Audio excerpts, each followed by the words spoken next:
Hello, everyone. Welcome to this Signal Hour. So good to be back with you. I look forward to these now. Wednesdays are turning out to be one of my favorite days, not least of which is because what a target-rich environment we have. I'm back, of course, here with Evie. Hi. Hey, Evie. And you get to spend the afternoon with me, which is always nice. Yes, absolutely. A day with Evie is a good day indeed. So there's so much to jump into. Wow, I am so happy to see this because two things here. Check this out. Check that out, Evie. Look at that. What we got? Greetings from Finland. Can't wait for this to start. Yeah, Finland. Hello, Erica. So great to have you. My Hello grandmother is from Sweden. Finland, and then we also have That's from right. Sweden. My grandfather is from Sweden. So yeah, very excited by that. We're so feels glad. like we got the home country in here. Yeah. You could the squarehead is a total giveaway. Yeah, just it's a thing. Well, we're glad to have you here with us. So thank you for tuning in for PCR afternoon. Yes, absolutely. So we're going to jump right in. So today we have, reminder, everything we do here on the Signal Hour is we're looking for the signal within the signal. We find almost all of our news now is coming from X through X. It is the preeminent news platform. It's wonderful. We don't do left, right here. What we do, and it may come off left, right, because sometimes, the CADs are stacked a little more on one side of this axis or another, but we don't really do that. This is what we care about. We care about up, down. And of course, on the bottom is ideological rigidity. We're going to be looking a lot at that today. Oh boy, Evie, do we have some good stuff? We got some stuff to talk about there, okay? And then, of course, integrity. We love having integrity, which means saying what you mean, meaning what you say, doing what you say you're going to do, but most importantly, being willing to change your mind when new information comes along. That's right. That's the whole thing. So with that said, we're diving right into the ideological spectrum. We got to talk about it's lefties.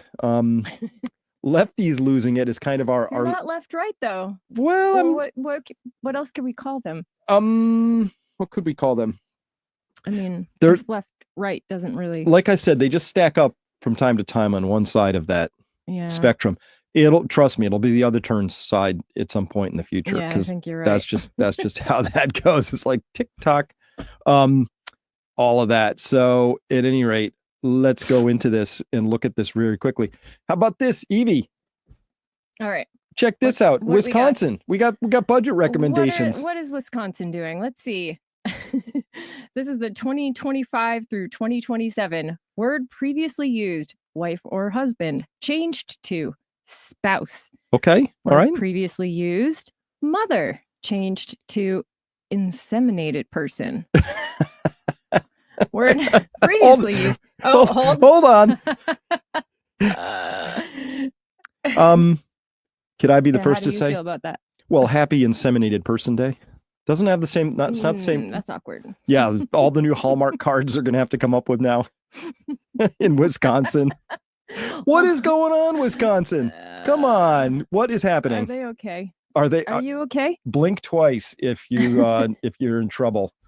All right. Word previously used, father, changed to. Oops, I skipped one. That's natural parent, and natural parent. Man or woman was changed to person. So I'm not allowed to say you're a man. Okay, so here's the thing about this. So the Democrats just get spanked in the election, right? Mm-hmm. And then people find out about all this massive corruption, and we're just sick of it, right? We're sick of everything. We're sick of just the money and the insider trading and the corruption and all that stuff. We're sick of all of that, and this is what they come up with. Like, this is Wisconsin's like, the winds have shifted. Here's how we get back on track. This is gonna bring prosperity upon our people in such great measure that we won't. Right. Like, I got it. Here's what we really need. Yeah. And what is this natural parent, unnatural parent? Is that one of those? That's a nod to the whole refugee crisis in Europe or something? Yeah, that's bizarre. I don't even know what they're going after with that one. And patronage. What's an unnatural parent? Like, why would you have? I don't understand. Thank you for your patronage. Thank you. Thank you for your patronage. Oh boy. Yeah, I don't know what this has anything to do with how this has anything to do with the budget, by the way. I'm not clear either. Are you sure this is real? Nobody knows. Mm-hmm. It's hard to verify. All right. Anyway, so that's Wisconsin. That's what they're up to. Now let's listen in. That's just the picture down below right there. But let's listen in real quick for this person. So CNN, by the way, when 21 million people lost their jobs as a consequence of the lockdowns, CNN wasn't there. There were 21 million sob stories. There were small businesses that got shuttered and closed. Remember, this was like essential workers, non-essential workers. Apparently, McDonald's was essential to our obesity epidemic, but the small natural food store wasn't. Who knows, right? Yeah, So it's kind of nonsensical. It is, but it was tough what people were going through back then. It is, and I don't want to. Listen, losing your job is tough, but listen to the angle on this one, because this is in response to this woman, the blonde woman you see in that picture down below on the right, not the news anchor lady there, but she was asked by Elon Musk, like every federal worker, to supply a list of 5 things in bullet form that you did last week. So doesn't sound too overly burdensome to me, but here we are. First, just tell us about this email and what it was like receiving it and what you all have talked about after getting it. Okay, what it was like receiving it. I'm going to bet it was like maybe if you had your notification sent, it went ding. I think that's queuing up an emotional reaction. I know they are. You can just feel it. Yeah. Tell us what it was like receiving that. How have you survived? Yeah, what was it like watching your dog like slip through the ice? It's an email. Okay. It's just okay. I mean, and not to downplay what people have been going through, though. I know it's hard to lose your job, but that's life. Well, right? Yeah. Sure. I got this email Saturday afternoon, about 3 p.m. And I felt absolutely infuriated getting this email with a demand within 48 hours to provide a response on what I did within the last week or face termination. This is clearly an attempt from Elon Musk to harass and bully and intimidate. Bully? How is that bullying? How is being asked? Look, this is such a normal thing out in the real world where you have to do this thing called perform at your job. If somebody asks me, Chris, what did you do last week? I'm like, how much time do you have? I'll have 100 bullet points. Right. Especially if you're self-employed. Especially as we are, as we tend to be. But I just, the whole thing is like, wow, I felt I was infuriated. I felt intimidated, bullied, right? It's all feelings. So this is standard Gen Z. Like it's all about my feelings. Federal workforce, which is part of his broader plan to gut the federal workforce and privatize public sector services to ensure that corporations like his own can get more profit. What? Okay, that's an opinion. That was a little bit of a jump there. I would love to hear that thought process. It's like, so he's going to gut the federal workforce to get more money for his company. Which one? SpaceX? Yeah, it's not clear. Tesla cars? How is he going to privatize? I don't think that's his intention. He hasn't said as much, so I guess we would believe what Elon himself said. Yeah.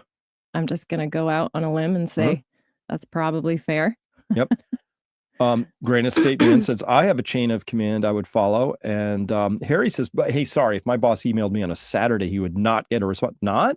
Harry, I hope he would, because the email was sent on Saturday and said you have until noon on Monday to respond. So I hope that's sufficient time to, noon on Monday. That means you have all morning Monday. I don't work weekends. Fine. But you have all morning to go. What did I do last week? Yeah. Shouldn't be that hard. But we're infuriated. We're upset. This is terrible. Terrible. Okay. Here's a real trucker, Jake Logan. I like this guy. Yeah. Is masculine. Does it for me. Right there. You like that? You like that pick? Yeah, I like the hardworking. Yep. Looks like he gets dirty, has like calloused hands from doing stuff. Looks strong. If I had to guess. Yep. Yeah, and he's kind of looks like a no bullshit kind of person. That's just personally what I enjoy. Yep. See how easy, each their own. See how easy that was? Yes. Look at that. See? That's how it's done.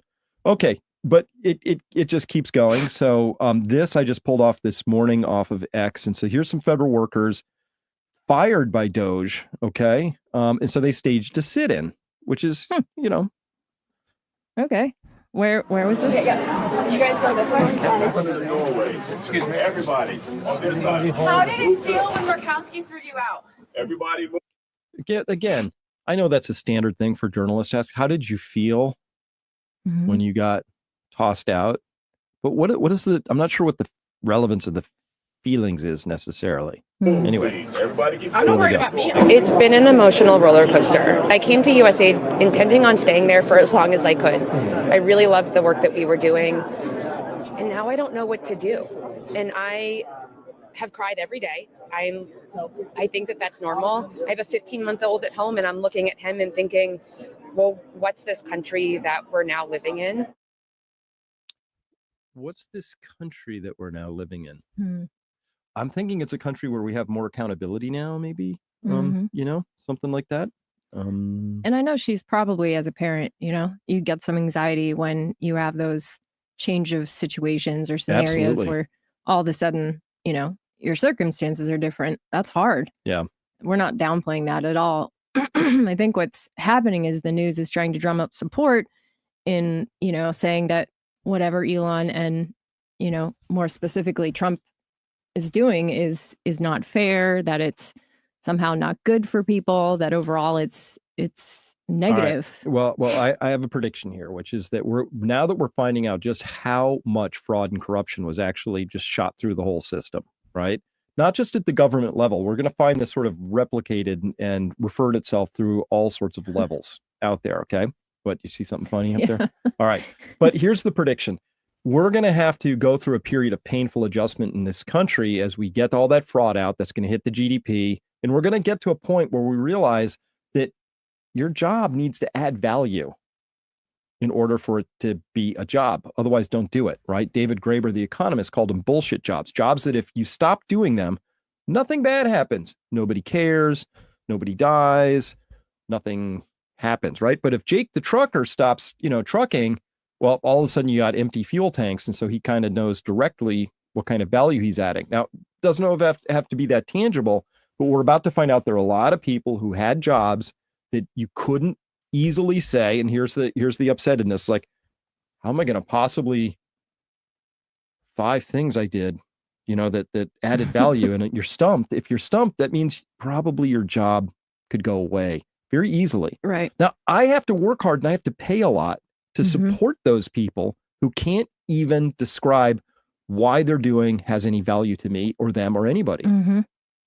Which isn't to say they're not valuable, right? Excuse me.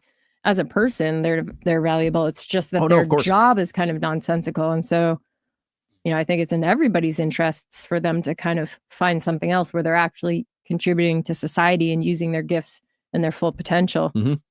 Yep. All right. So carrying on, we got this EV, which is Kevin O'Leary. Again, I have to put these little things down because when I the images down below, because when I pull the videos, they sometimes off of X, they come with that black frame. And I'm too lazy to go in and re-edit them. So I just put the little screenshot. So it's not like a second video down there, but that's Kevin O'Leary of Shark Tank fame. I think the issue is they're not whacking enough. There's this concept in private equity when you get a bankrupt company and you go in there, you cut 20% more than your initial read. And then you find like a pool of mercury, the organization gels back together again. Always cut deeper, harder when there's fat and waste. The FAA, it's not the people. The code is cobalt. It's from the 60s. It needs CapEx put into it for the technology to be upgraded to make it safer. Fat like a chicken. All of these agencies are like big fat chickens dripping over barbecues of fat. This is the best barbecue I've ever seen, but I don't think it's happening fast enough. They're not cutting enough. Keep slashing, keep hacking while you have a 24-month mandate before the midterms. Cut, more cutting. Believe me, it's going to work out just great. Everybody should be happy. Even people with the nuclear codes, cut them too? Cut everything. Because if you don't see what they're doing and they can't show you that they're adding value, you whack. But it's clear. There you go. There you go. I agree with that. So we're talking about running the country more like a business now. And I know government doesn't always have business-like functions, but it really should. It should be there should be some return on that investment, right? We're safer, better, more prosperous. Something. Right. That's true. What are we doing? Why do we have this government? What's it accomplishing? I saw the funny on there. One of the comments was Oceana something said, I like long walks on the beach and and interfering with other countries or something like that. I didn't see that one go by. It's really funny. But it reminds me of I don't know how to find these yet. There must be a way to search it. Oh, hey, Chris. Hey, Hello. Good to see you. Yeah, I don't know. But at any rate, there it is. There you go. Read that one out, would you? I love walks on the beach and destabilizing foreign countries. USAID employee. But you know, back to your point, like what is happening here? What is the government actually doing?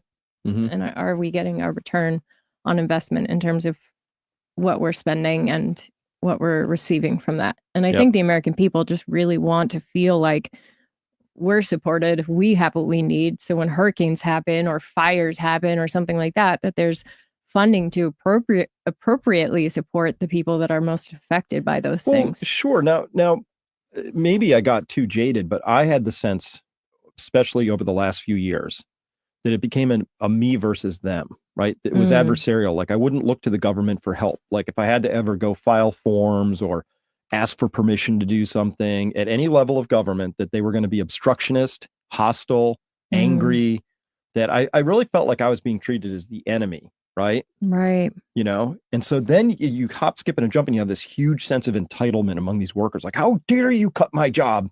You know? And it's entitled. And they shouldn't feel entitled. Everybody should always feel like they're contributing. And if you're not, and you know that, it's on you to get your resume dusted off and go find something better to do. And then don't act too surprised. I mean, I feel like we're caught in like a national, like a victim mentality kind of. Well, an episode of The Office. Remember, I don't know if you probably didn't watch The Office the same level I did, but there was a scene where Holly comes in and asks the guy, you know, what do you do here? You know, and he's like, oh, excuse me. He runs out and he says, what do I do here? What do I do? It's quabity ass. That's not it. I'll figure it out. Right. He can't remember what he does. Right. So that's part of it. Okay. So Kevin's talking about, I mean, this is standard business, right? What he talked about there very quickly, he said COBOL, COBOL. That's a programming language from the 60s. We can do so much better than that. FAA shouldn't need all those people who are stressed to those degrees, because they're looking at literally looks like they're watching a game of Pong, you know, on these flat screen things. And it's a system and it works, but I bet it could be upgraded a little bit. All right. So then there was this that came out. So my show had MSNBC value, host Joy Reese, and that that what I was doing had value. Sorry. I am going to take schadenfreude on this one because I thought that what she did was horrifyingly terrible for the country, a blight on journalism, and she added no value. In fact, I think she was a negative subtractive element in our overall cultural arc. So I'm not at all sad that she lost her job. This is one I'm gonna victory lap on this one and say, too late. It was too long. Finally, absolutely. But anyway, yeah, and total somebody comment here just said racist lady. Absolutely, totally racist. Oh yeah. But you know, it's okay. It's okay as long as your racism goes the right way, right? You hate white men, it's fine, right? Or white people. So then there was this one. PM hour, all the other nights except for. And this is in response to Joy Reid getting fired. On the same, I should endeavor to point out, Rachel Maddow works for the same company that Joy worked for. For Mondays. So that's a big change. An even bigger programming change is at 7 p.m. 7 p.m. Eastern where Joy Reid's show, The Readout, ended tonight. And Joy is not taking a different job in the network. She is leaving the network altogether. And that is very, very, very hard to take. I am 51 years old. I have been gainfully employed since I was 12. And I have had so many different kinds of jobs, you wouldn't believe me if I told you. But in all of the jobs I have had, in all of the years I have been alive, there is no colleague for whom I have had more affection and more respect than Joy Reid. I love everything about her. I have learned so much from her. I have so much more to learn from her. I do not want to lose her as a colleague here at MSNBC. And personally, I think it is a bad mistake to let her walk out the door. Okay. It's an opinion. It's an opinion. Rachel, she's mad because they cut her from $30 million to $25 million. And now What? she's A year? biting the hand that feeds her, right? Oh. Saying, I think my boss has made a bad decision. I'm just going to riff on this for 4 minutes on TV. So what I'm getting at here is the sense of entitlement that exists, right? It's like, I can say anything, I can do anything. There won't be consequences, right? So you remember, like, we just found out a little while ago that, who was it that wrote the actual, well, anyway, those 51 security officials who signed this letter, one of them, which was a former CIA guy, I'm pretty sure, I can't remember who actually authored the email, but two of them are going back and forth in the email, and they said very clearly in the email, hey, we want to do this and say that Hunter Biden's laptop had all the hallmarks of Russian disinformation when they knew it didn't. Oh, right. They said that because they wanted to give Biden an edge for the election, which is current and former U.S. intelligence officials attempting to throw an election. And they felt so confident with that, they sent it out as an email. Like, these are dudes who know OPSEC. There's no like, oh, we didn't know our emails could be read. They were that confident of never experiencing consequences. FO. Yeah. No FAFO for them. Right. Yeah. That's some serious things. I hope that, those that just got into office can follow up on some of that. That's just absolutely not okay. Well, there's a scene in the movie National Treasure at the end. Harvey Keitel's the FBI agent. He's sitting down. He's talking with Nicolas Cage, the protagonist, and he says, Ben, somebody's got to go to jail. That's how I'm at that stage. I'm like, listen, I know they've only been Trump's been in for like 5.5 weeks now, but somewhere in this 100 days, somebody's got to go to jail. It has to. Otherwise, we don't have the accountability we need to stop. Right. I mean, losing your jobs, losing your security clearance, that's a little FAFO. But I mean, these people destroyed lives. They have to go to prison. They just have to. Somebody's asking, what is FAFO? You probably can't say. F around and find out. That's what FAFO is. So there we go. Yeah. Anyway. Thank you, helpful people in the chat. Okay. Yeah. So anyway, I won't subject you to all 4 minutes of her screeding off and telling her bosses what terrible people they are. But this, we've been experiencing this, have we not, Evie? You went onto Facebook the other day at great personal cost. I did. To find out what former friends and schoolmates were thinking. Yeah. I'm not sure why, but yeah, Facebook in particular, there are people that I grew up with that I've known and loved for a long time and whose viewpoints I have zero ability to really relate to. And it's not like we could discuss it and try to come to some common ground about things. There's no discussion to be had. It's really weird. And they actually wish ill on me, which is the most heartbreaking thing about it. But wasn't that the case too? We found this out during COVID where they said things like, if you're not vaccinated, you should just die. Right.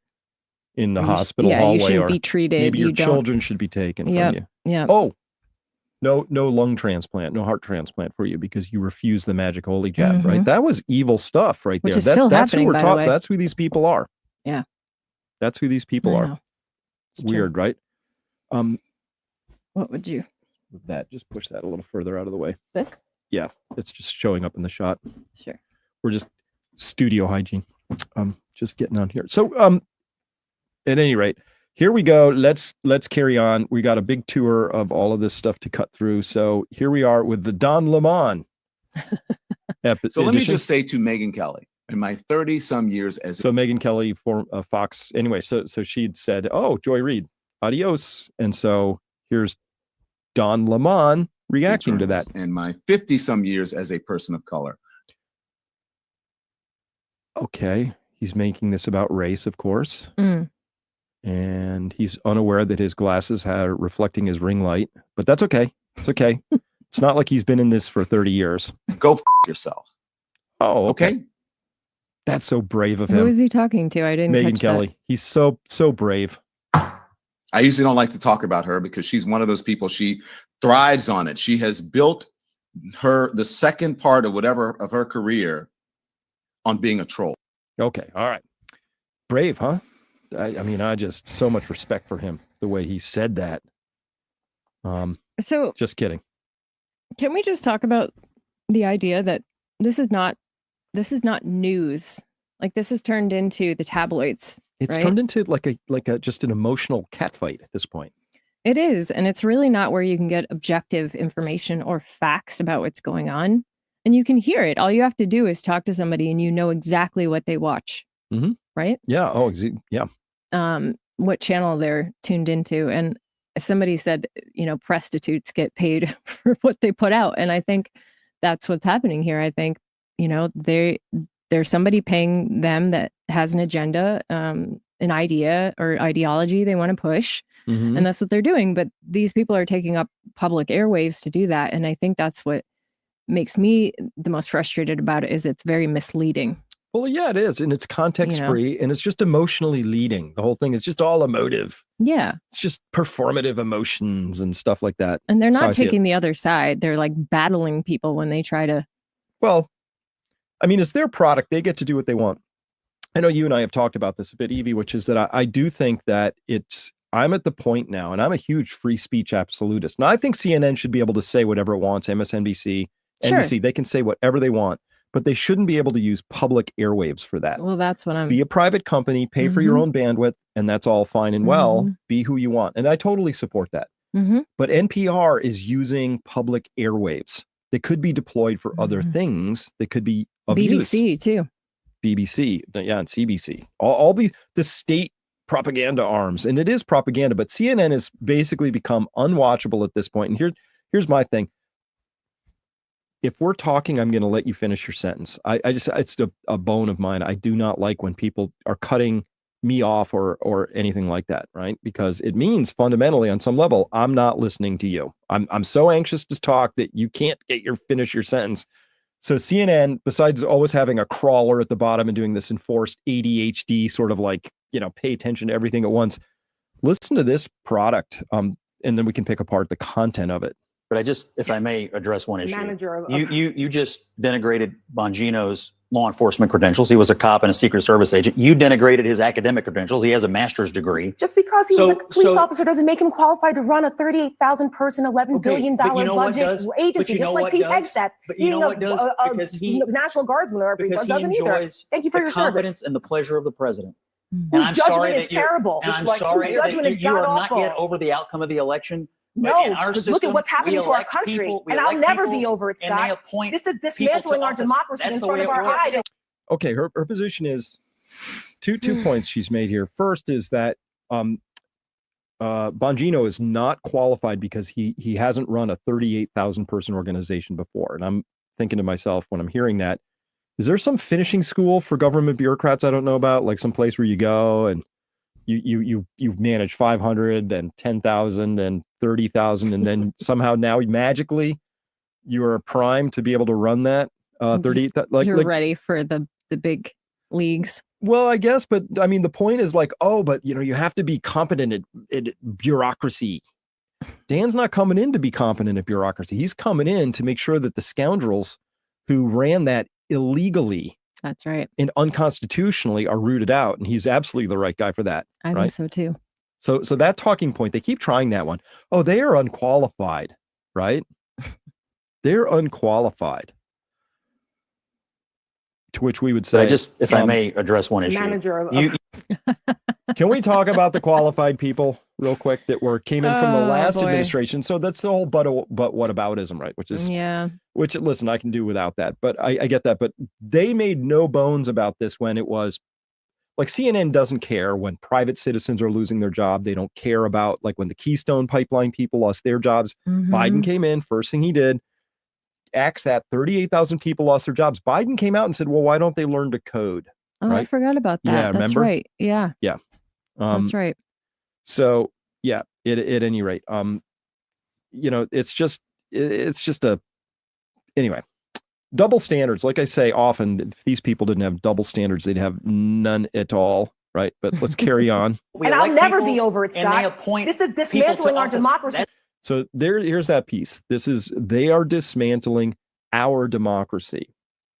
Now, what we've just found out, of course, is that our democracy to them means funneling untold tens of millions of dollars in through various NGOs, if not billions, wasting money like crazy, providing these careful, cushy sinecures for people, which is a job where you get paid a lot, but you don't have to really do anything. Right. Right. And that's what they like. So our democracy meant an ever larger, more and more bloated administrative state where nobody asks any questions and we never get in trouble. That's what they meant. I think you're right. I think that is what they meant. That's what they meant here. So anyway, I'd love it. Let's listen to that part again. But the election. No, because look at what's happening to our country. And I'll never be over it, Scott. This is dismantling our democracy in front of our eyes, and you guys are okay with it. She's mad. She's mad. Triggered. She's very mad. She like this is our democracy is being dismantled. So what do you think? What's the threat here to her? What do you think's actually happening?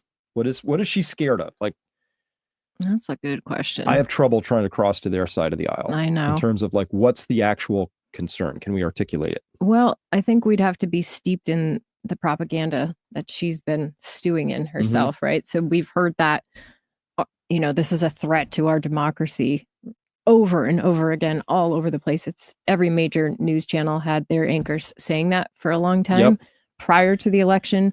And so it's basically, I think, baked into her brain, but somehow in an emotional way, because she's triggered right there. She's angry and she's not able to have a logical discussion about it. And he's very calm, collected. He's not making nonsense claims. He's making good points, bringing the receipts. Yeah, which is a foul in certain communities. I mean, what do you think she's afraid of? Honestly, I think she's afraid that she belongs to a class of people who have zero survival skills and wouldn't know what to do if they were asked to put in an honest day's work. I think they're deep down scared. So if you saw what happened during the election, one way you could look at it is, oh, here's the red states, blue states. But if you did it county by county, you found out that our election looks a lot like what just happened in Germany, and it's rural versus urban. Right? Did you notice that? Right?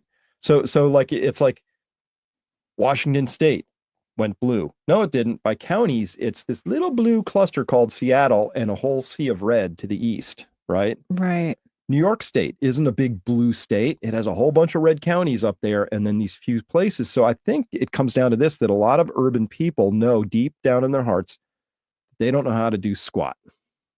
And they are now attached to this large burgeoning state because the state takes care of all this stuff. Because fundamentally, like here's an economy. This is very simple. An economy is you're either producing something or consuming something, right? So if we had an economy of one, it's our household, and we have a farm. We're either growing potatoes or we're eating them. That's the economy of potatoes on our farm, right? And if we're lucky, we grow more than we eat, and we save some, and we call that money. Okay, got it. So when you go to a city, cities produce nothing; they consume. They're not on the production side of anything. Not really.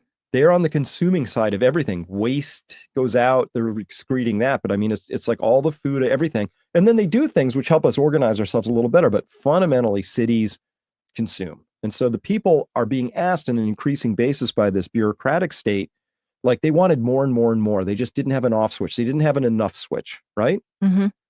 Right? You might think at some point, like somebody like a Nancy Pelosi would say, this is starting to look optically bad. I'm in my 80s. Maybe I don't need the next $100 million of whatever I've grafted out of the government. It's enough. She doesn't have an off switch. None of these people have off switches. No, they don't. They just, They don't. And they talk about it like it's some civil service, like they're dedicating their lives to this, really awful, really hard job. But I don't think that's it at all. I think it's a lie. I agree. And by the way, I just made this exact, oops, not this one. I just made this exact point. Well, I found somebody who made this point and I promoted it in my Fat Pipe, which is an offering I do for Peak Prosperity subscribers. But this exact point, this is a really good one. It says, you know, if you see a map of Germany's districts, you find out that it was the former East Germany went 100% for AfD party, right? And they know communism.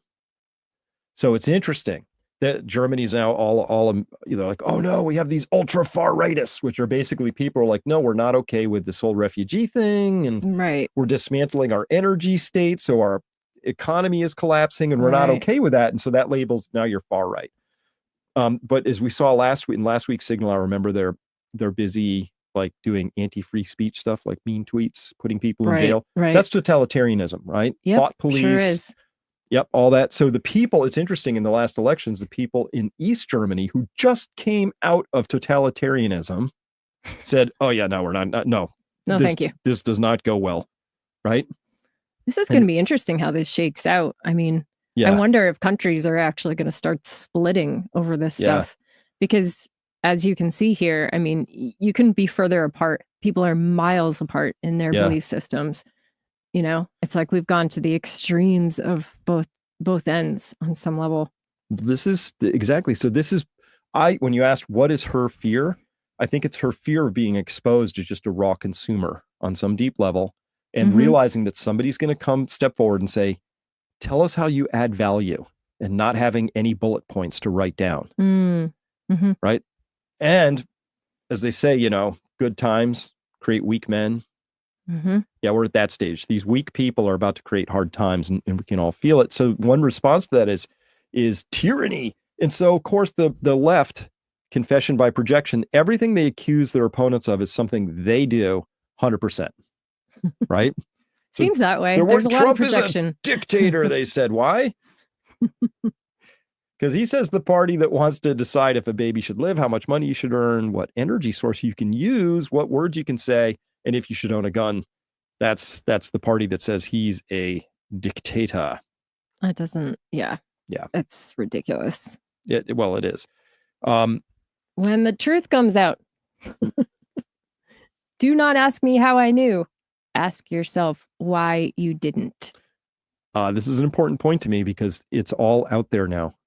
So when I see doctors who are unable to understand how damaging these vaccines have been, it's willful ignorance at this point. Right. You have to try not to figure out what's happening.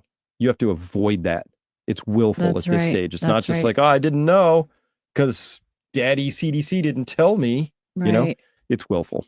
That's a good point. I think you're right. I think we have passed into that where it's common knowledge now. Everybody knows, right? That, you know, what happened around COVID was a terrible idea. The gene products that they decided to put out and to force, in some cases, mandate people to take. And that's an interesting point. And you mentioned, you know, where you getting your information from. I don't believe you, CNN. I just don't. Here's a quick little thing they came up with. Yes, Hayes wants the government shrunk, but he doesn't see a coherent plan. And he doesn't trust Elon Musk, doesn't believe what he says, doesn't want Trump letting Musk poke around Social Security or tax files. I don't know how many people he's fired. And, you know, Musk keeps saying, well, I found $1 billion of waste here. And Social Security, there's hundreds and hundreds of people that are collecting it that are between 100 years old and 150. Can you believe any of that crap? You can't substantiate it, but you can't believe it. So that's a trust issue. So he has trust issues. This gentleman wants you to know he has trust issues about Elon. So I don't know how long they had to search to find this guy, but it's an anecdote. And again, it's all about the feelings. He doesn't feel like he can trust Elon, all of that other stuff. But can we just be clear about this? Breaking. New disclosure reveals that the Biden IRS leaked taxpayer information of over 405,000 Americans, including President Trump's. The IRS's admission confirms the committee's suspicion and recent reports that show the scope of the leak was much broader than what the. Show more. So Not 4 Americans, not 5, not 40, not 500. 405,000. 405,000. Because of the system that they were running, which included this Mr. Littlejohn down here it was a contractor, had access to sensitive stuff and leaked it all. Really? Yep. Did he face anything for that? Not yet, but I'm telling you, somebody's got to go to prison, Ben, right? Wow. So when they're like, oh, but think about what Elon might do, dude, it's already happened under the prior administration. So everything CNN comes up with is just a complete lie to me at this point in time. And by the way, this whole thing is just a vast sea of corruption. I could give you literally dozens of examples. Here's one where Sheldon Whitehouse, a Democrat from Rhode Island, which, by the way, if you don't know Rhode Island, it's a cute little state that's probably the most corrupt out of them all. It's a high bar to leap over, and Rhode Island clears it with a foot to spare. Oh, he yeah, funneled millions to his wife's environmental nonprofit, Ocean Conservancy. She's been paid $2.7 million. The group raked in $14.2 million in grants. Okay. And it's true. The Foundation for Accountability and Civic Trust fact found all this stuff. Wow. Look at that. That's gross. Look at that. Facts. Senator Whitehouse's wife, Sandra Whitehouse, has worked for the advocacy group Ocean Conservancy since 2008. And then highlighted, since 2008, Ocean Conservancy has been awarded 19 government grants worth approximately $14.2 million. However, nearly half of this $14 million was given to the group in the fall of 2024 alone, all of which Senator Whitehouse directly voted for. Okay, so that's pretty typical. We saw that they just threw stuff out the door once they realized they were about to lose the election. That's amazing how they did that. Oh yeah, they've received $14.2 million since 2008. Well, that's a long time ago. Yeah, and half of that came in the fall of last year. That's just wrong. Remember what Biden was doing in the fall, like trying to get Russia into a long-range missile attack. I don't know what he was actually up to. UFO psyop over New Jersey. Like they were just like, we were just being treated like enemies again. But this is abusive. Yeah, it is abusive. Is abusive. Okay. And speaking of which, I don't think it gets any more abusive than this, because I personally find Stacey Abrams to be a very reprehensible character. And to find out that she's associated with, I mean, just read that from Champagne Josie. He always does great stuff. Yeah, he does good work. Great work. The Biden administration awarded the Stacey Abrams linked nonprofit, quote, Power Forward Communities, a $2 billion grant in April 2024 via the EPA's Greenhouse Gas Reduction Fund, despite the coalition reporting only $100 in revenue during its first 3 months of operation. Okay, so we have like this tiny, they fire it up, and you have no track record. $100 in revenue, which I don't know. They probably had to like draw straws to see who was going to put that in. 3 months of operation. It's just nothing. It's a shell of a company. $2 billion. And then get that part down there in that next yellow. Look at that. Next yellow. The EPA allocated $20 billion to 8 groups via Citibank, bypassing direct federal oversight. PFC was given 21 days to distribute the funds and 90 days for budget training requirements. What the heck? What? $2 billion up and out the door. $20 billion to 8 groups via Citibank, bypassing direct federal oversight. This is what it looks like. This corruption. Oh, but I'm worried. Scandalous. I don't trust Elon, says some old crotchety guy that CNN probably paid money to. I mean, it's just like they are so off. People are pissed at this. And rightfully so. Rightfully so. I'm starting to hear things. I'm pissed about it. I am.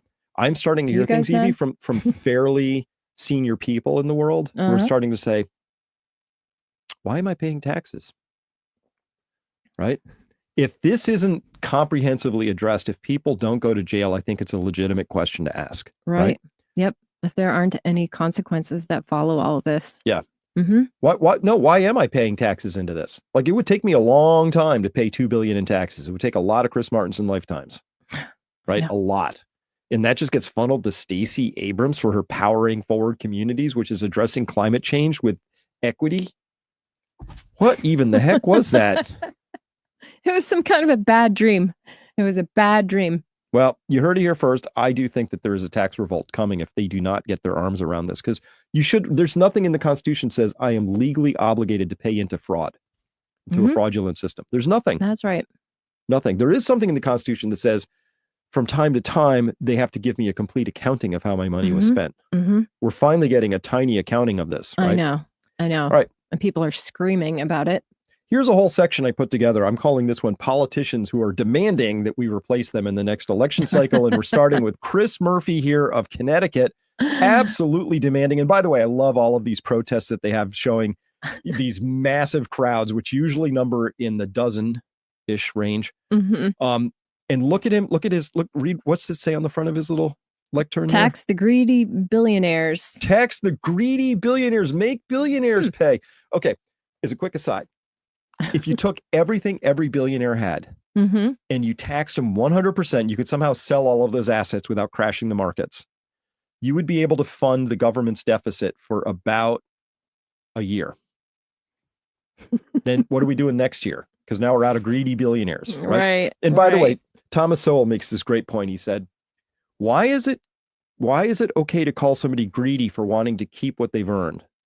But it's not greedy to want to take what they have and spend it on yourself. That's such a good point. I've misquoted it slightly, but it's pretty good sentiment though, right? All right, anyway. Absolutely. Here's Chris Murphy making a strong case that he needs to be replaced. The Trump administration has been about one thing and one thing only: stealing from all of us, stealing from regular people, stealing from poor people, stealing from the middle class in order to enrich their billionaire Mar-a-Lago cabal. That ain't. Wow. Ouch. That's so tone deaf because actually this is stealing right here, Chris Murphy. That was the stealing. This was the stealing, right? That's the stealing. There it is, taking from all the little people to give to their rich friends and connected, but they think it has political traction. They're like, oh, we've done some focus polls and we've realized that people hate billionaires, we think. So we're going to make some really nice signs for them. Those are all, I want to know how much that protest cost in my tax dollars because somebody printed that up. That is exactly what's happening here. They're just drumming up support. I don't think they actually have any. I don't think I think most people, yeah. I mean, with few exception, but I want to say the majority of this country sees right through their bullshit and is like, no thanks. Now that you pointed out it's a cloudy day and almost everybody's wearing sunglasses because they want to go incognito. Oh, does that really help? I don't know. So let's find out what does the populace really think? This just came out earlier today. Which shows overwhelming support for the Doge cuts. When asked if the U.S. federal government debt is unsustainable, 67% say, heck yeah, it is. It's unsustainable. 33%, nah, man, we got this. So that's roughly the same proportion of people who are demanding that we wear more masks and get more jabs. 33% of the people are not smart, not well informed. Yeah, not well informed. You can't, like, if you understood where the debt was going, there's not a chance in the world you could say, I think it's sustainable. Right? Right. As soon as you have slight information about that. So these are low. So guess what? We live around a lot of low information people. But when asked if Doge is helping make major cuts in government expenditures, 60% say, heck yeah, it's helping. 40% say, no, it's not helping. And finally, when asked if Doge should have access to the sensitive data, remember that one? 58% say, heck yeah, give them the access. Yeah. Compared to 42% who say, no, don't give them the access. Now, I don't know how big this poll was or if they did it right or any of that stuff, but the way it's being presented, those are commanding, that's mandate territory. People are like, yeah, let's do this. Debt's unsustainable. We absolutely think that we should make cuts and they should have access to the data they need to make those decisions. So we want to dive further into this now. Reduce debt by increasing taxes or reducing government expenditures. Simple question, right? Take a look at what Democrats had to say. Reduce government expenditures. 72% of Democrats say, heck yeah. No surprise, 94% of the GOP said that as well. So again, look at that, though. 28% of Democrats said we should reduce the debt by increasing taxes. Taxes are some of the most regressive things out there. Of course, they think they can just tax billionaires, but that's because they haven't done the math, right? They just haven't taken a crayon and a napkin and spent 5 seconds trying to figure this out. So they don't know what they're talking about. But that idea that they want to tax us, right? Look at that split. Independents are 82 to 18, GOP 94 to 6. Yeah, that is interesting. I don't know how you could vote for more taxes in this environment. No, I'm not sure either. Yeah. Again, it's that victim mentality, or it's that entitlement, I think. Yeah. So misinformed. Interesting poll to me. They're talking about it. Which shows pretty interesting. Now, here's another politician, Evie, who's demanding that she be replaced. So Senator Tina Smith says, Tammy, that's Tammy Baldwin, not me. You can keep track of all the hundreds of white men, but it's the 28 women in the Senate that trips you up at Fox News. Oh, she got confused for Tammy Baldwin. How could that happen? Oh, probably because she said, wow, even you think y'all are twins. This is the worst cell phone ever. I mean, look at her. I mean, you could be forgiven, for thinking one could, okay, you should do better in the news business. But look at her own comment down there. There's nobody I'd rather have people confuse me with than Tammy Baldwin. And Jason says, turning a mistake into some excuse to claim you're a victim. You're not a victim. You're just an unremarkable and very forgettable senator. That's true. That's true. So here we have felonies, I think, deserve criminal prosecutions. Michael Schellenberger's reported on this. You should be aware of it. That FBI whistleblower Atgo Baxual has confirmed to Michael, and Michael's a very good reporter, that a source inside the FBI said FBI employees were destroying evidence on servers, and he has informed Kash Patel. I hope he and Pam Bondi and John Ratcliffe, Elon, and real Anna Paulina, the representative, are preventing this. We urgently need disclosure. Wow. So, is that really happening? Yeah. There are shredders. I'm getting lots of reports that there's shredders and beach split and wiping. There's like this whole massive scramble to cover up right now. I don't know what beach. Oh, it's a software thing. You can scrub your hard drive so it can't be recovered. Oh, bleach bit. Bleach bit, right? So you run the program and it will overwrite sections of your hard drive so that it can't be recovered. Like when it positively absolutely has to be gone. Wow. That's what you use. So instead of like smashing things like Clinton, Hillary did, you just. But to my other point, I think everybody who does anything like this, if you destroy evidence, it's an automatic firing. You lose your pension, and then criminal charges get filed, right? Because this is a no-no. I understand you're embarrassed. I understand all that stuff, but I think the penalty for doing this ought to be actually twice whatever it was you might have gotten from the cover-up itself. So, I lied on an affidavit and I had to wipe that. If that was a 2-year sentence, you get 4. Just saying. So that's kind of how I roll. All right. This is the Dan Crenshaw demanding to be changed out in the next election cycle edition. Here he is with Hi, Dan. Have you ever met Tucker? We've talked a lot. I haven't made him up on the telephone. Yeah. If I ever meet him, I'll effing kill him. Have you ever met Tucker? We've talked a lot. I haven't made him up on the telephone. Yeah. Okay. Well, maybe not something you should be saying as an ex-SEAL congressman kind of a thing. I get he's just trying to be Dan is a reprehensible POS, and he's probably wanted to be tough. He's going to be, let me show you what a tough guy I am. If anybody wants to look into this, is one of his claims to fame as being in the special forces. People who are on his special forces teams, what they have to say about him. Oh yeah. Super damaging. Really? Oh, just can't trust this guy. Not even slightly. Wow. He is not a man of his word. He's an awful human being. Full stop. Wow. So Texas, you got some work in front of you. He's a Texas rep. You got to get rid of this guy. He is no bueno. All right. Oh. Okay. You're just handing it to us today. I am. So take on the intelligence community. They have 6 ways from Sunday at getting back at you. So even for a practical, supposedly hard-nosed businessman, he's being really dumb to do this. What do you think the intelligence community would do if they were motivated? I don't know, but from what I am told, they are very upset with how he has treated them and talked about them. And we need the intelligence community. We don't know what's going on. Look at the Russian hacking. Without the intelligence community, we wouldn't have discovered it.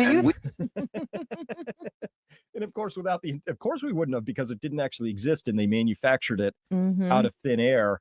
Is as part of an attempted coup in this country. But did you hear that? Did you hear that? I did. Take on the intelligence community. They have 6 ways from Sunday at getting back at you. Now, how is this remotely okay? Like, oh, you got to be very careful as a politician because the intelligence community, which is a permanent blobocracy in DC, has 6 ways to Sunday of getting back at you. That's a threat.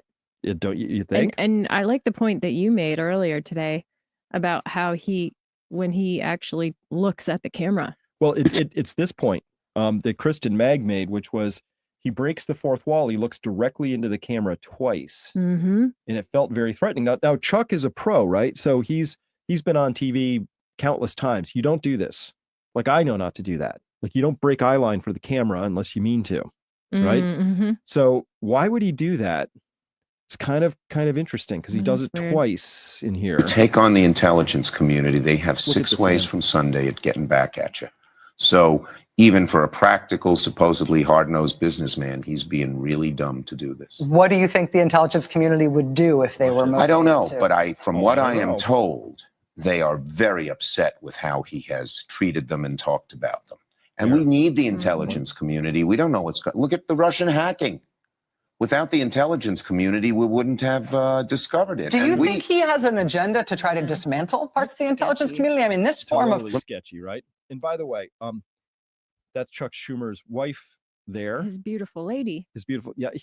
Some people like masculine partners. I do not, obviously. I prefer feminine partners, but he clearly enjoys somebody with a very masculine aspect.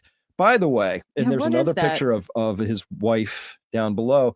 Get this. Chuck Schumer's wife makes $540,000 a year at the nonprofit New York Public Library. What? So if you're in New York and you pay taxes, but it's not just Iris Weinschall there. Look at these names. Chief Digital Officer, $427,000. $427,000. $1.25 million plus $88,000 in other compensation. The trustee, 917 plus 667. But if you add those numbers up, you get to 1 million. That's even unbelievable. Like really, to run a library, it costs millions and millions and millions of dollars in compensation to these people to run. How does it cost that much? It's a library. Yes, Gladys, how are we going to collect the overdue fees this week? Right. Do you have an update? It's kind of like a secretarial position, isn't it? I mean, you're filing things. I mean, libraries, I assume, like, have bills and things and all that, but look at that other stuff. Estimated amount of other compensation from organization and related organizations. Look at down there. It's like 427,000 for George, number 4. Yeah, look at George. VP of Government and Community Affairs. It looks like he's only making 218,000, but you add, good grief, 472. And then it's a lot of money. Yeah. And you know how this is going to go. Eventually, at some point in the future, there's going to be New York people crying like, yeah, our library's out of money. What are we going to do? Right. It's like, how about you cut all these salaries by tenfold? See if you can. Yeah. Mick says another laundry. You're not wrong. I bet you a lot of this is money laundering. It is. This is the graft and corruption. There is not a place in the world where running a library system requires salaries that look like that. This is stupid. Okay. And you know what? That money didn't come out of thin air. That isn't like, oh, it's library money. This is a nonprofit and it comes from somewhere. It comes from you. It comes from you. It comes from federal funding or state funding. But either way, it's coming from our tax dollars. Yep. Yours. And by the way, I don't want to wade into this too deeply, but I don't know what it is about our leaders really enjoying masculine partners. Yeah, what is that? But it seems like a theme. I haven't been the same since I watched Brigitte Macron, who is a 40-year-old, was preying, as a 44-year-old was preying on a 15-year-old known as Macron, the current president of France. But I haven't been the same since I watched Brigitte sit down.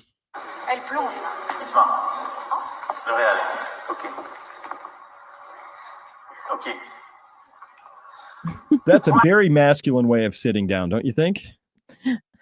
I mean, I don't know. I think you have a way of spotting this that's different than me. No, look at that. That's a dude. that whole leg spread sit. Anyway, it's just a thing. I'm just saying it's very masculine. Some people are into that, I guess. I don't know, but it's just We're about part of to it. find out with that too. Candace Owens is like going to town on that story. I know she is. She really is. All right, I got another section. I call this the misplaced blame game. This is fun. So CNN, which is just destroying itself. Like, you know, my mental model for CNN is a washing dryer that somebody throws a brick into, right? It's just spontaneously self-disassembling at this point in time, right? It just, no, That's it a just good is. analogy. So here they are, they're trying to write about like, how do we write about Trump cutting? How could this be dangerous to everybody? Oh, all right. It risks exposing government secrets. Oh, the CIA secrets. Oh, no. Oh, no. Oh, no. Fired employees create security risks. Yeah. Meanwhile, the CIA weighs staff cuts. Current and former intelligence officers, officials say that mass firings could offer a rich recruitment opportunity for foreign intelligence services. Oh, Chinese, Russians, they could get their hands on what? Snap them up. It's in yellow. The agency has already fired more than 20 officers for their work on diversity issues. Oh, no. They're going to take our DEI What happens people? when China finds out our DEI secrets? This is... Oh, my goodness. I'm feeling really unsafe right now. Wow. Oh, boy. Do they read what they're writing, or is it just all AI and they just forgot to prove? That's a good question. I don't know how much of it's real. Anyway, the jokes write themselves. It's a lot of fun. but here, so here they went on and they hyperventilated for a while just about how dangerous this is going to be. And so read this, read that whole paragraph there. What do you got? On the CIA's 7th floor, home to top leadership, some officers are also quietly discussing how mass firings and the buyouts already offered to staff risk creating a group of disgruntled former employees who might be motivated to take what they know to a foreign intelligence service. I believe we have laws on the books that cover that. If anybody seriously, they're going to tell us like, oh, the fear is that we're going to make unhappy people and they're going to like spill secrets to it. So you shouldn't fire them? Is that what they're saying? Well, you know, Funky Wanderer caught it up. It's treason. Yep. Much. I mean, it's just treason. Like there's already like here, CIA, I'll help you out. The 7th floor people, as you fret, what you do is you track these people. And if they take what they know to a foreign intelligence service, you charge them with treason. There it is. It's pretty simple. But that's not a reason to not fire people, right? I mean, what is the logic of saying all these things? They're trying to scare people to stop firing individuals that don't deserve to just be there? A second, it gets worse. We'll get there in just a second because this gets really unbelievable. Okay. And here we have Paul Offit. He is the chief vaxophile of the country. Everything is about vaccines is always and everywhere, always a really good time. And listen to this statement. This is shocking in its anti-science nature. It's unbelievable. Vaccines changed all that. We live 30 years longer because of vaccines, not because of improved sanitation. It's because of vaccines. They have saved. What? We live 30 years longer because of it? Vaccines changed all that. We live 30 years longer because of vaccines, not because of improved sanitation. Weird. So weird. Vaccines changed all. This is the actual data. We can see where the vaccines came in.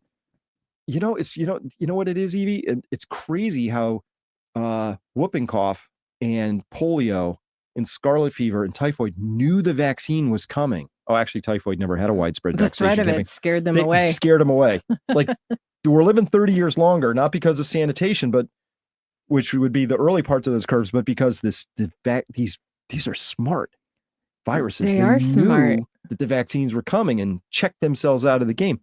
That's weird. This guy is a complete joke. Paul Offit, I'm looking forward to you being in pinstripes and spending the rest of your life in jail while you have to hear about how your family had all their money taken away. Because this guy has done extraordinary damage to the country by being anti-science and just pro whatever. He made a few bucks and he harmed a lot of people. And is he a doctor? Yeah. I didn't dare put that in his title. All right. Speaking of, let's go nuclear. Let's get Canada in on this. Our favorite person, Chrystia Freeland, who, you know, is looks drugged half the time. She just twitches, old Miss Twitchy. But let's listen to this. So Canada, here's the context. Canada is very angry right now because, Trump made a derogatory thing about maybe being the 51st state, and also said, hey, whatever you charge us for tariffs, we're going to charge you for tariffs. And this is wildly, really unfair. So you would think, okay, let's start the diplomacy. Let's get that going. But Chrystia Freeland, who worked as the right-hand woman of Justin Trudeau during his tenure of shame and just debauchery. They destroyed Canada. I know. They really Is he stepped down, by the way? Is he gone? But he's not gone. He resigned, I thought. Well, they're feeling, I don't think he's going to go anywhere because they're starting to feel like there's some energy here. But listen to the response that she's come up with, and this is for the Liberals and the Liberal Democratic Party. They are all about this now. Listen up. The U.S. is turning predator. And so what Canada needs to... Okay, turning predator. Turning predator? Turning predator. Okay. What? All right. That's a little hyperbolic, but maybe it gets better. Okay. Do is work closely with our democratic allies, our military allies. I've been foreign minister. I know how to do that. That's why I would start with our Nordic partners, specifically Denmark, which is also being threatened, and our European NATO allies. I would be sure that France and Britain were there, who possess nuclear weapons, and I would be working. Whoa. What are they talking? What is she talking about? She's saying against Trump the has US? said stuff that's so scary to us that we want to form a nuclear alliance to help keep this predator at bay. Like, she jumped a lot of sharks to get to that point, right? Yeah, she did. Like, we're really unhappy about these tariffs. So tell you what, let's form a nuclear alliance with France and Britain. And she's saying to counter this the publicly. United States. I mean, this is so insane. I don't even know really what to tell you. Elizabeth Matheson up there says Freeland does not speak for us in the Western provinces. I hope not. And those Western provinces are welcome. The Texas of the North up there in particular. Yep. Come on down. Alberta, come on down. Saskatchewan, let's do this. British Columbia is going to have to sort itself out. I'm sorry to say. It seems like, but that's just a personal opinion. But this is insane. I mean, listen to this. You can't. Denmark, which is also being threatened, and our European NATO allies. I would be sure that France and Britain were there, who possess nuclear weapons. Wow. All right, that's a little scary to me. Well, this is how these, when I say the lefties, but this is how they're thinking. Like they were, remember when they show you who they are, believe them the first time. So they said, yeah, no heart transplant for you if you didn't get our magic holy jab, because you're not a believer. Right. Right. Mm-hmm. It is very cultish. It's very cultish. It's cult. Anyway, so that was a lot of fun. But now to round this out, let's go here. The NSA, the National Reconnaissance Office, which is the NRO, and the CIA, they had some sex chats. Maybe you heard about these, Evie? No. Yeah. Are you going to make me? All right, I'll read it. Fine. Christopher Rufo broke this story. It's an exclusive. Yeah. At Grossman Hannah, and I have obtained logs from the NSA's secret transgender sex chat room, in which NSA, CIA, and DIA employees discussed genital castration, artificial vaginas, piss fetishes, sex polycules, and gangbangs, all on government time. That's gross. I'm sorry I made you read that, but thanks. Yeah. And down below, the NSA maintains a chat system for the intelligence community called Intelink. The servers are supposed to be used for government work, but gender activists have hijacked at least two channels, LBTQA and IC Pride, etc., to discuss fetishes, kink, and sex, and all legitimized as DEI. Okay, so that's gross. Listen, if you get caught at your private company spending time, this isn't just some sex chat. This is pretty gross stuff, right? Including this where NSA and CIA and also an NRO official expressed their desire to have hermaphrodite babies in order to advance trans ideology. Quote, an intersex birth would be a great opportunity to raise a kid as non-binary and let them choose later. So these are the people running the surveillance state, and all CNN could come up with is like, well, what if they sell their secrets to foreign adversaries? Like, this is the threat. Like, these are unstable people. They These really are the are. people who have access to the most sensitive, like, oh, what's Elon? What if Elon gets a hold of your social security number? I'm like, well, I can think of 13 other organizations that already have it. Right. State driver's He license. used to have PayPal, right? Yeah, he had PayPal, never leaked data around that, right? Anyway, but the people I worry about having access to sensitive information are people who are ideologues who would think nothing of destroying you because you are the wrong kind of person. So just read Christopher's thing first, Sure. if you would. Leaked. Here are CIA officials celebrating the death of Christian leader Pat Robertson. This is a recurring theme in the NSA chat rooms: hatred against Christians, conservatives, Italians, and heterosexuals. One intelligence officer even casts aspersions on his own grandmother. Okay, so they don't. I don't know what the Italians is about. That sounds like a good detail to follow up on. But so these are the people. They hate Christians. They hate conservatives, Italians, heterosexuals, presumably whites. So they're part of this cult, right? This is a huge cult of people that are mentally unbalanced, as far as I'm concerned. They're the ones who had access to sensitive information. So I don't know if you remember, Evie, but it was 6 years ago. They found out they had this huge fusion center, which put all this stuff in one spot. And immediately when they did one tiny oversight into it, they discovered that all these fusion employees were stalking exes, digging up dirt on rivals. Oh, I never heard about this. Oh, yeah. Yeah. Like that. It's just going to be misused and abused, right? Wow. So in fact, this isn't like a thing where we should be like going, oh, there's sensitive data, but we can trust the government. It's like, no, these are human beings, which means some of them are retarded and some of them are evil and some of them are not trustable and some of them have mental illness, and you wouldn't want them to just have unfettered, unchecked, unaudited power. Nope. I wouldn't. And it really does seem like they're projecting, right? The ones that are accusing Trump and Musk of doing bad things are the ones that are doing this under cover of darkness, right? And it happens to get leaked here, but who knows how much more of this is going on. This is what gross. This is what we know about. Trust me, it probably is going to get worse than that. So FAFO is happening. So here's the New York Times. Here's what. So this is funny. You want to know why this is funny? This is funny because the New York Times is just now pure spin and propaganda for the big state, right? Okay. That's all it does.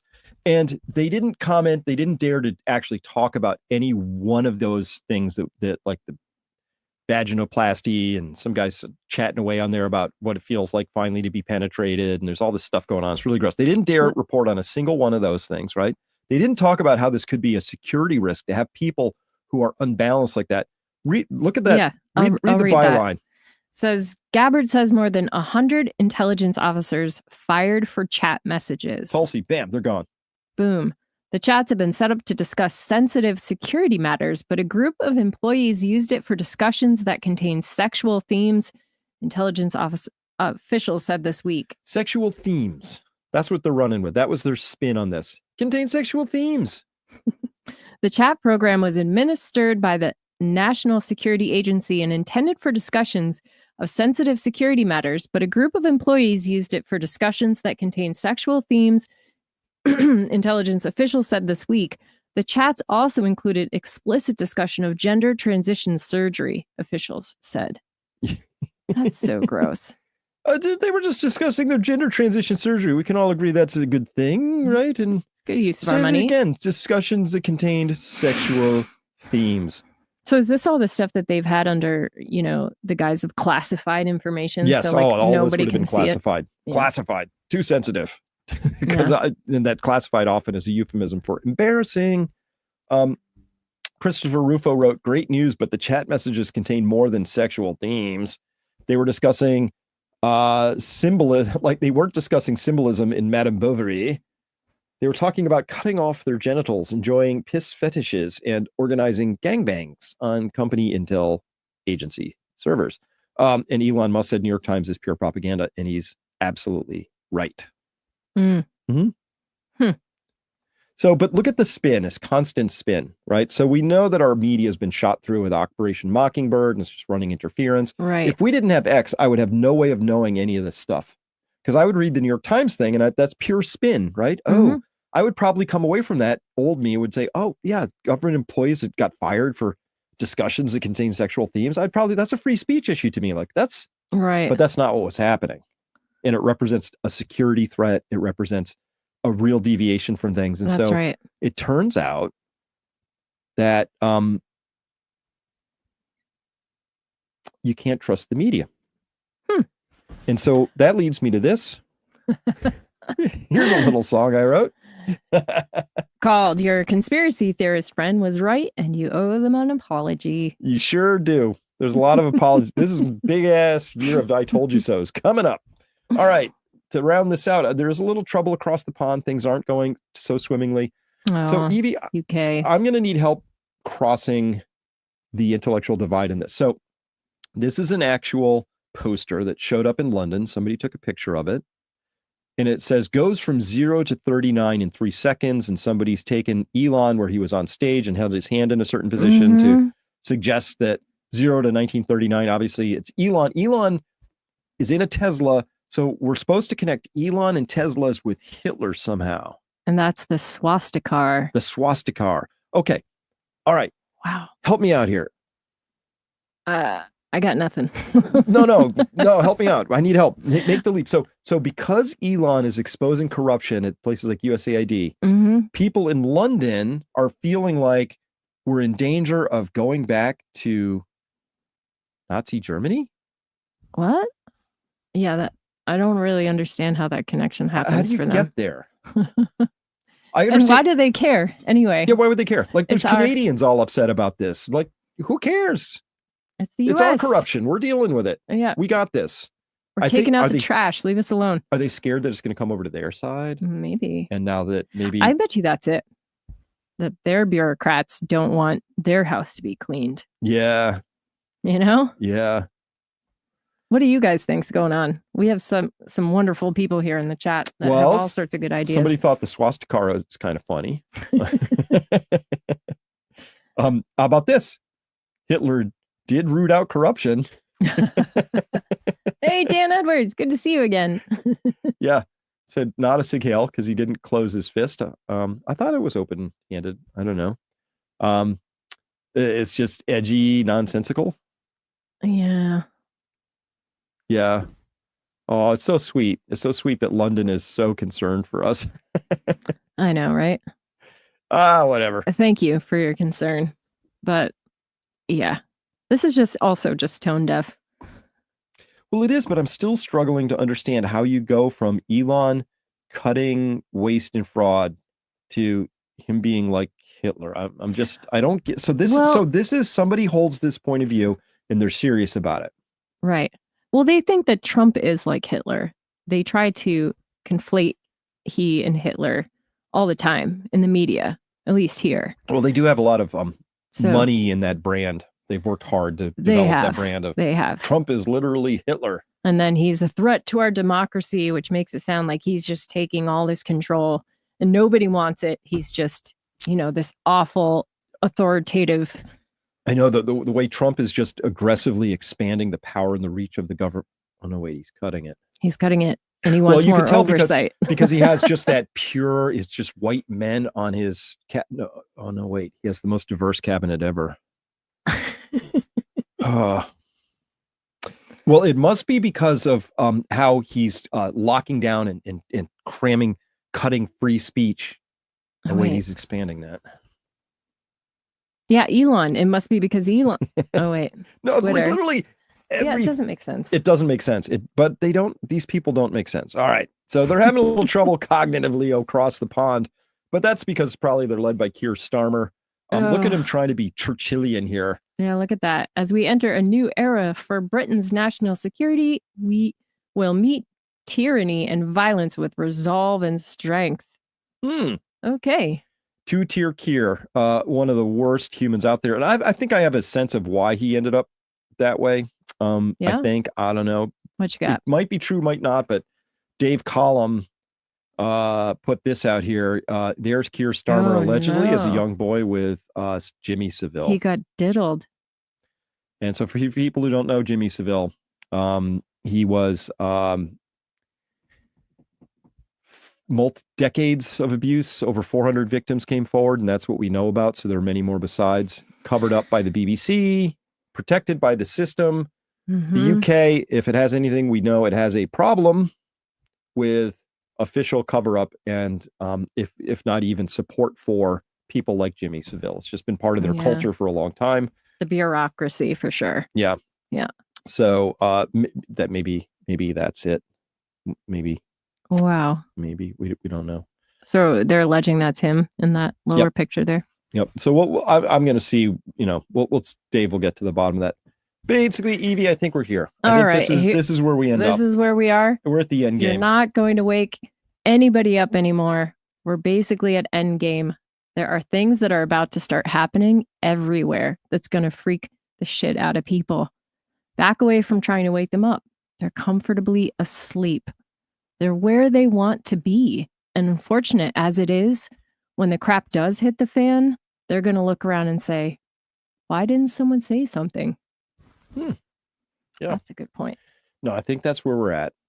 And my view of this at this point in time is that we're in a civil war of ideologies at this point in time. I'm finding it increasingly hard to close the gap between what I know to be what my context is and what other people say and think, right? And I don't know how to close that gap anymore because it's just we share entirely different sets of context, different logic trains, different root cause analyses about what the problems are and how we might address them. And that gap is growing wider and wider. Unfortunately, what I do know as well is that the people who've been, I don't want to call them lefties because there are a lot of people who identify on the right who are part of this. They're totalitarians. They want to control what you think, what you say. They want you to lose your job if you ever stray out of alignment. They hold really nonsensical, often incoherent belief sets, right? Like we're watching Maine, the state of Maine, struggle with this. We care about women's rights so much that we're going to defend the right of men to participate in women's sports because that's part of our ideology, which says that's how you know how much we care, even though that destroys the concept of sports for all the women, so that this little tiny minority of dudes who are probably mentally ill and identify as women can participate in sports. It's just the weirdest thing. So it's incoherent. That's the point. Totalitarian regimes are inevitably incoherent and destructive. They destroy prosperity, and they invariably hate individual responsibility, freedom of thought. They don't want you happy. In fact, they often are very miserable, and their first course of action is to make you as miserable as they are, not find a way to make themselves less miserable. That's the plan. It's been that way with every socialist, communist, totalitarian regime, and that's it. That's the battle that's underway. I hope we can get through it without violence, but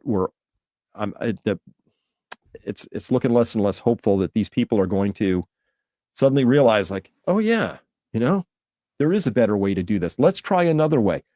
They don't want any of that. Their way or the highway. Asymmetric warfare.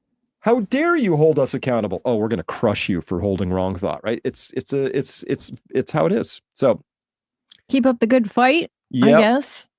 Keep up the good fight. Evie, bring it home alone. For us here, would you? Absolutely. My pleasure. The poem I want to read is called The Summer Day by one of my favorite poets, Mary Oliver. And it's just going to bring us to a different place. It'll bring, hopefully, you to a different place where you can think about warmer days that are ahead and focus on what really matters in life. She says, who made the world? Who made the swan and the black bear? Who made the grasshopper? This grasshopper, I mean, the one who has flung herself out of the grass, the one who is eating sugar out of my hand, who is moving her jaws back and forth instead of up and down, who is gazing around with her enormous and complicated eyes. Now she lifts her pale forearms and thoroughly washes her face. She snaps her wings open and floats away. I don't know exactly what a prayer is. I do know how to pay attention, how to fall down into the grass, how to kneel down in the grass, how to be idle and blessed, how to stroll through the fields, which is what I've been doing all day. Tell me, what else should I have done? Doesn't everything die at last and too soon? Tell me, what is it you plan to do with your one wild and precious life? Thank you for that, Evie. Thank you, everybody, for being here. And we'll be back on Wednesday. Wednesday at 1 is our Signal Hour. Excellent. So glad you could join us today. Thank you very much. And have a wonderful week, everyone.